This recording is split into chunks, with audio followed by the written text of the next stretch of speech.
Hai teman-teman, beberapa minggu yang lalu tim Hujan Tanda Tanya berkesempatan untuk mengunjungi kantor Google Asia Pasifik di Singapura. Kami ke sana bersama kru dari salah satu channel edukasi yang besar di Indonesia. Di sana kami disambut oleh dua orang Indonesia yang bekerja di Google, Kelvin dan Ririn.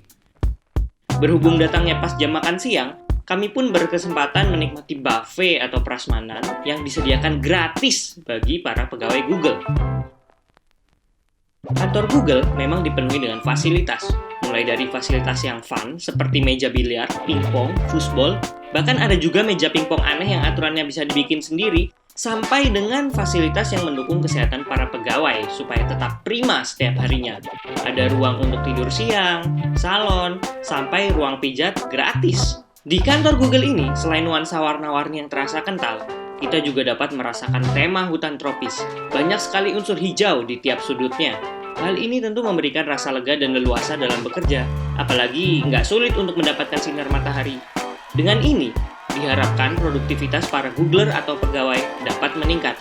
Sebab menurut penelitian, mood bahagia dapat meningkatkan produktivitas hingga 12%. Pokoknya, kalau kamu bekerja di sini, kamu nggak perlu repot-repot mikirin kebutuhan kamu. Mau snack tinggal ambil, mau minuman tinggal ambil. Bahkan, kalau kabel data HP kamu ketinggalan di rumah, tinggal ambil aja yang baru di kantor. Gratis! Tahu nggak sih, manusia itu memiliki daya karsa atau willpower yang terbatas.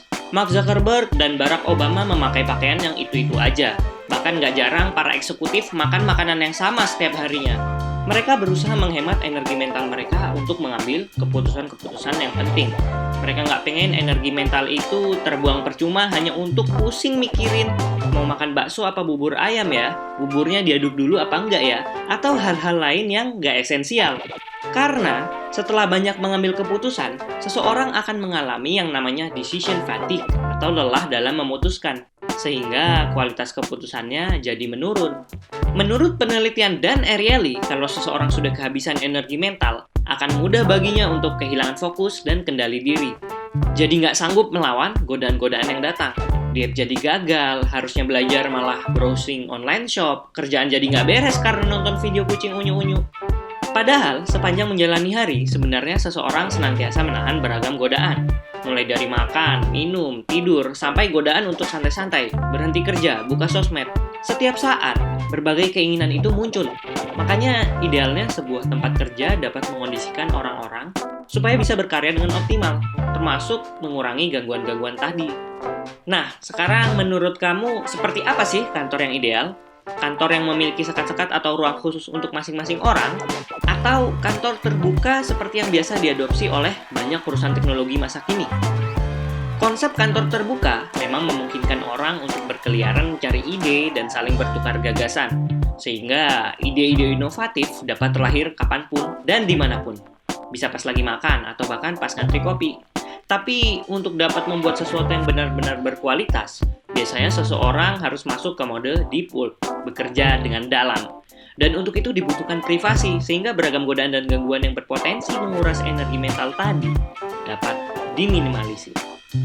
Nah, kelihatannya Google mencoba mengadopsi konsep ruang kerja yang fleksibel, sehingga memungkinkan orang-orang dari berbagai bidang berkumpul dan berkolaborasi di ruang terbuka atau ruang khusus brainstorming. Tapi juga tetap menyediakan sudut-sudut privasi, sehingga orang dapat fokus bekerja. Kalau perlu, bisa juga kerja di taman yang ada di atap gedung. Ini adalah tren ruang kerja masa depan yang merupakan perpaduan antara open dan private office. Pekerja bebas memilih mau kerja di mana sesuai kebutuhan. Kalau perlu, kerja di rumah aja. Tapi siapa juga coba yang mau kerja di rumah kalau kantornya bagus kayak gini? Malah katanya sih AC akan dimatikan setelah jam tertentu untuk mencegah Googler yang saking betahnya sampai mau menginap di kantor. Jadi gimana? Kalau kamu sendiri suka ruang kerja atau ruang belajar yang seperti apa? Godaan apa yang paling sulit kamu lawan ketika sedang belajar atau bekerja? Kamu bisa share di komen. Terima kasih sudah menonton, sampai jumpa di video berikutnya dan salam salaman!